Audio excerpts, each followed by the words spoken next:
Alas 8 ng gabi, oras sa Timor-Leste, dinampot si dating Negros Oriental Representative Arnie Teves sa kanyang bahay sa kabisera na Dili.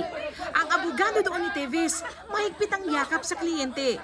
Pareho silang kinuha ng mga otoridad na napag-alamang mga kawani ng Timor-Leste Immigration Police. Nananatili sila ngayon sa Ministry of the Interior.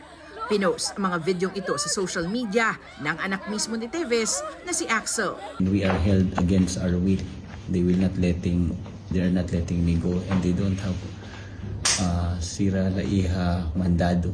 My father, Arnie Teves, has been kidnapped. At around 7 p.m., he already had information that a private aircraft was scheduled to fly over to Timor-Leste. And then at 8 p.m., immigration officers arrived at his residence and picked him up. They just picked him up without documents, without warrants, or any form of legal documents. Wala raw access kay Teves ang kanyang mga abogado. Ang kanyang legal team doon, naghain na ng petition for habeas corpus. Writ of habeas corpus is a preliminary writ.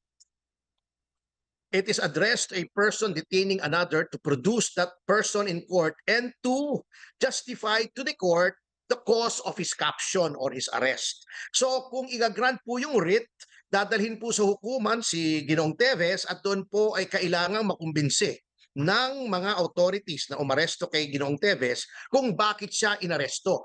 Ang Department of Justice, minomonitor pa muna ang sitwasyon sa Timor-Leste at inaantabayanan ang mga magiging hakbang ng gobyerno doon. Tinawag namang fake news ng DOJ ang sinabi ng pamilya Teves na may private aircraft ng Pilipinas sa Timor-Leste. March 2024, inaresto si Teves sa mga otoridad sa Timor-Leste.